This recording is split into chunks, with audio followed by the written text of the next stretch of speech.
Un Oui. business model, ben, l'avantage, c'est que ce n'est pas trop compliqué en soi. C'est 4 éléments, 4 dimensions d'un business model. Alors, la première, la plus importante, On parle d'empathie on encore. parle d'empathie, donc forcément, il faut que ça se retrouve ici aussi.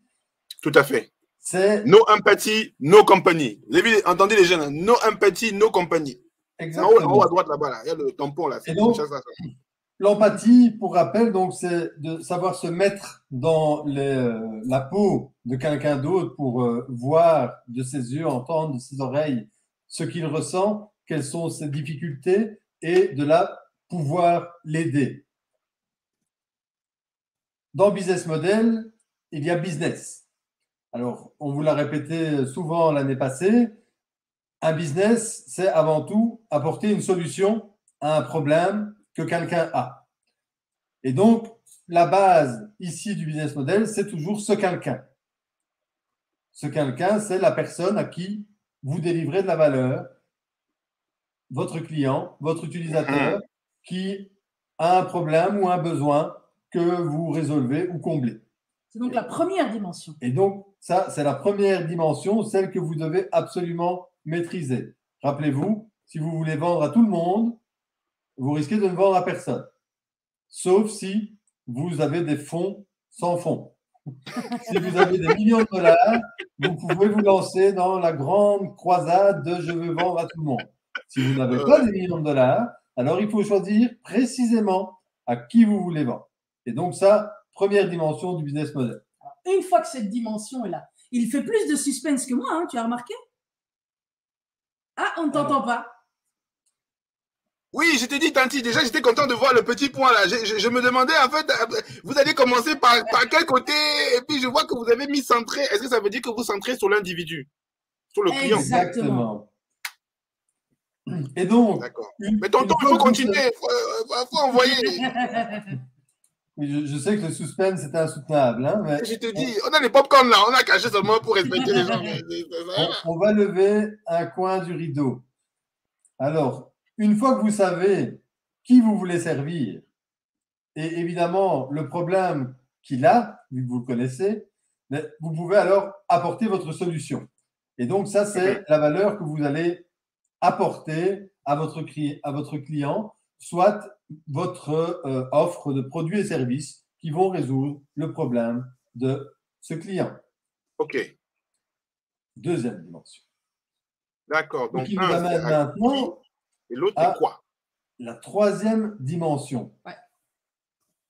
Comment? Parce que c'est bien beau de connaître quelqu'un qui a un problème et de vous dire je vais le résoudre, mais après, évidemment, il y a 2-3 petites choses à mettre en place. Il y a 2-3 petites choses à mettre en place. Sinon, tu fais une promesse que tu ne tiens pas et ça ne sert même à rien de faire du business. Voilà. Et donc, le troisième élément, c'est comment vous allez délivrer cette valeur.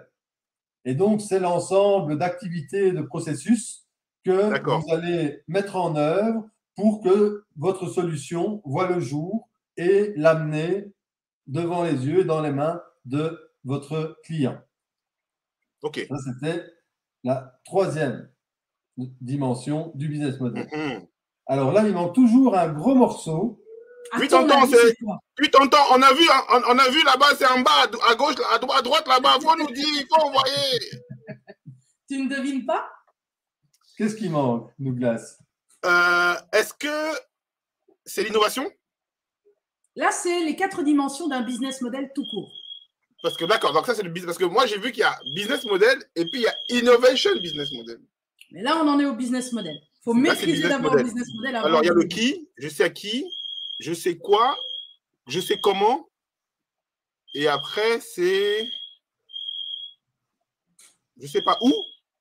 Dans le où, il est dans le comment, parce que comment délivrer la valeur. Dans le comment. Et dans le quoi. Et dans le qui. Oui. Et dans le qui. Donc le qui. Un indice. À quoi ça sert de faire un business? C'est quoi le but d'un business? Ah oui, c'est le profit. Le profit. Ah, exactement. Le profit. J'ai vu tout à l'heure, je me rappelle, tout à l'heure, il y avait 3, il y avait la méthodologie, l'empathie, et puis en bas, il y avait le profit. Exactement. Parce que c'est bien beau d'apporter une solution à quelqu'un, Mais si votre solution, quand vous la produisez, vous coûte 10 fois plus cher que ce que la personne est prête à payer, votre Ça sert à business rien. ne va pas durer longtemps. Il n'est pas Tout à fait. viable. Encore une fois, sauf si vous avez des millions et que vous avez une stratégie long terme pour inverser cette tendance. Oui. Mais en Ok. général, on n'est pas dans cette situation-là. Et Je donc, confirme. le dernier point du business model, c'est le pourquoi. Et le pourquoi, Ouais, ouais, ouais. c'est pourquoi est-ce que votre cible serait prête à vous payer plus que ce qu'elle paierait si elle allait faire elle-même la solution. D'accord. Et donc, Ouais. quel est le mécanisme de profit? Qu'est-ce qui fait que votre cible sera d'accord de vous payer Avec une marge. un prix qui vous permet d'avoir un profit? Ouais. Et donc, Ok. ça, ce sont les 4 dimensions du business model qui sont extrêmement fondamentales parce que je vais redonner l'exemple du lait. Oui. Quand je dis who, donc qui, ce sont les gens du quartier où je suis capable de marcher avec mes bouteilles de lait. Tout Ce à n'est fait. pas les gens de 10 000 km plus loin. C'est Tout à eux les fait. who. Et en sachant que c'est eux les who, je dois me poser la question de savoir, mais est-ce qu'ils veulent du lait écrémé? Est-ce qu'ils veulent du lait entier? Est-ce qu'ils veulent 1 litre toujours? Est-ce qu'ils veulent 10 litres par jour? Comment? Donc, c'est l'ensemble des questions que je dois me poser pour savoir à qui est-ce que je veux Mhm. délivrer mon what, qui est Ouais. la solution. Et la solution, c'est pas simplement le lait, c'est le lait déposé devant votre porte. Parce que ça aurait pu être le lait que les personnes doivent aller chercher en sortant de chez elles. On ne t'entend plus, Douglas. En sortant de chez elles, donc en faisant un effort. Tout à fait. Les personnes, dans mon modèle de distribution du lait, ne doivent pas faire cet effort.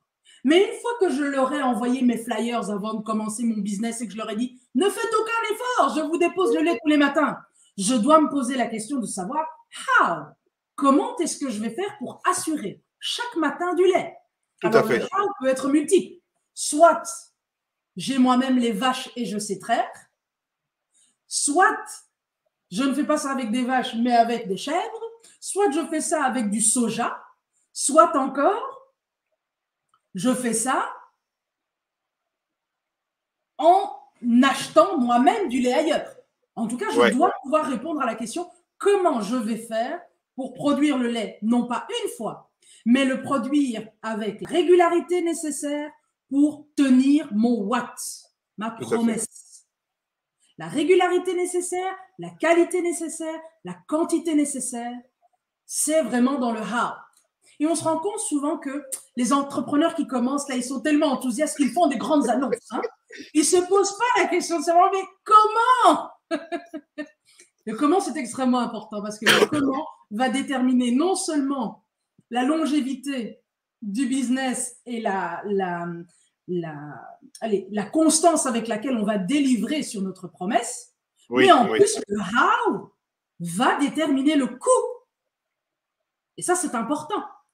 Parce qu'il faut d'abord déterminer ses coûts avant de savoir le why. Et dans le why, ce qui est important dans mon exemple de distribution du lait, c'est qu'en fait, je dois me poser la question de savoir pourquoi une personne préférerait recevoir le lait devant sa porte plutôt que d'aller le chercher elle-même au supermarché. Si je ne suis pas capable de répondre à cette question, tu as remarqué que pourquoi une personne préférerait mon what plutôt qu'un autre what? C'est quand je trouve la réponse à ce pourquoi mon what plutôt qu'un autre what, qu'alors je peux mettre une marge et viser les bonnes personnes. Et à ce moment-là, je me rendrai compte que non, je ne vais pas m'arrêter devant chaque porte. Je vais peut-être m'arrêter à une porte, toutes les 3 portes, parce que toutes les 3 portes, il y a une personne qui a des difficultés de se déplacer. Et donc perçoit une valeur ajoutée dans mon what, parce que son why, c'est la difficulté de se déplacer. Une autre personne n'ose pas sortir de chez elle pour toute une série de raisons. Elle ne sait pas quoi faire, ou elle n'a pas envie, ou elle n'aime pas acheter le lait du supermarché parce que les gens sont méchants au supermarché. Quel que soit son why, si je ne suis pas consciente de en quoi est-ce que mon what a plus de valeur pour mon who qu'un autre what. Tout à fait. Si je ne suis pas conscient de ça, je ne vais pas pouvoir vendre mon lait plus cher. Parce que la norme des gens, c'est mais pourquoi est-ce que je devrais payer mon lait à 2 dollars ou 2 euros là où en fait je peux simplement traverser la rue et l'avoir à 1 euro ou 1,50 $. Tout à fait.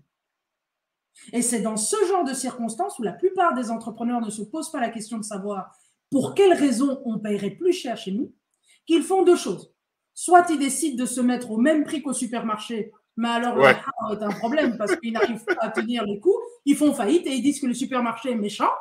Ouais.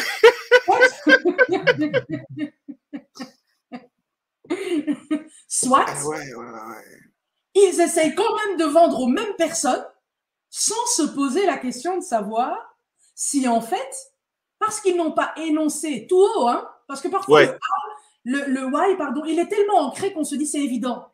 Mais donc on ne l'a pas énoncé. On n'a pas suivi la méthodologie. On ne l'a pas énoncé et donc dans nos flyers, on ne met pas la petite phrase « Vous avez des difficultés à vous déplacer? Je viens chez vous ». Et le seul fait de ne pas avoir mis cette petite phrase fait qu'on ne parvient pas à vendre à des clients qui discutent toujours nos prix et on se dit « Ah, ils sont méchants ces clients, ils sont méchants les supermarchés ». Bref, tout le monde est méchant sauf nous. Simplement parce qu'on n'a pas maîtrisé les 4 dimensions du business model.